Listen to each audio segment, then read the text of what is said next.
அன்பு மாணவ செல்வங்களே, தமிழ் இரண்டாம் தாளில் 30வது வினா அலகிடல் ஆகும்.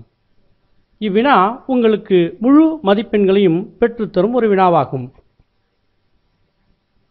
இவ்வினா வினாத்தாளில் கீழ்காணும் குறட்பாவிற்கு அலகிட்டு வாய்ப்பாடு தருக என அமைந்திருக்கும்.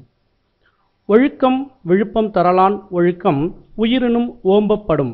இது போன்ற ஏதேனும் ஒரு குறள் கொடுக்கப்பட்டிருக்கும். அன்பு மாணவ செல்வங்களே, அலகிடலுக்கு தேவையான அடிப்படை விஷயங்களை நீங்கள் அறிந்து கொண்டிருக்க வேண்டும். செய்யுளுக்குள் உள்ள குறில், நெடில், ஒற்று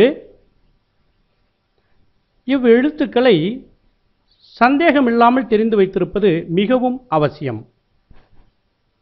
ஒரு திருக்குறளில் 7 சீர்கள் மட்டுமே இருக்கும். ஒவ்வொரு சீரும் சில அசைகளை கொண்டிருக்கும். அவ் அசை நேர் அசை என்றும் நிறை அசை என்றும் 2 வகைப்படுவதை நீங்கள் அறிந்திருப்பீர்கள்.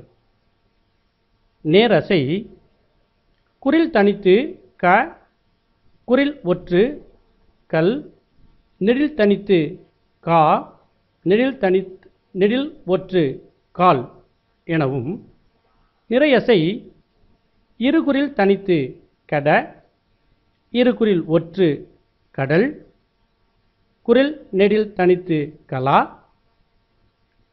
குறில் நெடில் ஒற்று கலாம் என்று அமைந்திருக்கும். ஈரசைச் சீர்களை நீங்கள் நன்கு அறிந்து வைத்திருந்தால் மட்டுமே குறளை எளிதாக அசை பிரிக்க முடியும். நேர் நேர் தேமா, நிறை நேர் புலிமா, நிறை நிறை கருவிலம், நேர் நிறை கூவிலம்.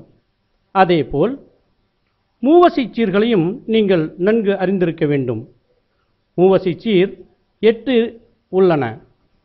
நேர் நேர் நேர் தேமாங்காய், நிறை நேர் நேர் புலிமாங்காய், நிறை நிறை நேர் கருவிலங்காய், நேர் நிறை நேர் கூவிலங்காய். இதில் இந்த 4 மட்டுமே மிகவும் முக்கியம். ஓரசைச் சீர் 4 வகைப்படும். ஓரசைச் சீர் நேர் வந்தால் நாள் என்றும், நிறை வந்தால் மலர் என்றும், நேர்பு என வந்தால் காசு என்றும், நிறைபு என வந்தால் பிறப்பு என்றும் நீங்கள் எழுத வேண்டியிருக்கும்.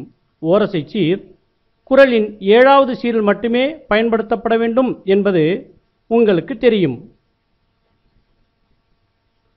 அலகிடலில் கொடுக்கப்படும் குறள் இந்த வடிவத்தில்தான் இருக்கும். ஆனால் அதனை நீங்கள் ஒன்றன் கீழ் ஒன்றாக அழகுற வரிசைப்படுத்தி அசைகளை மிகவும் அழகாக பிரிக்க வேண்டும். ஒழுக்கம் விழுப்பம் தரலான் ஒழுக்கம் உயிரினும் ஓம்பப்படும். அவ்வாறு நீங்கள் அசை பிரித்தவுடன் அருகிலேயே அசையின் பெயர்களை எழுத வேண்டும்.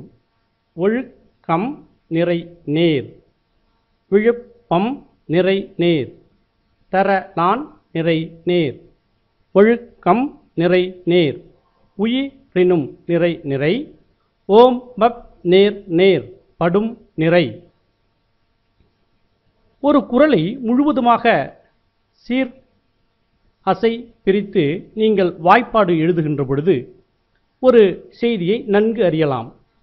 நீங்கள் சீரை பிரித்து அசை எழுதியவுடன் வாய்ப்பாட்டையும் எழுதி பிறகு பார்த்தால் அசையை வாய்ப்பாடை பிரித்தால் அசை கிடைப்பதும், சீரை பிரித்தால் அசை கிடைப்பதும் எளிய ஒரு முயற்சி.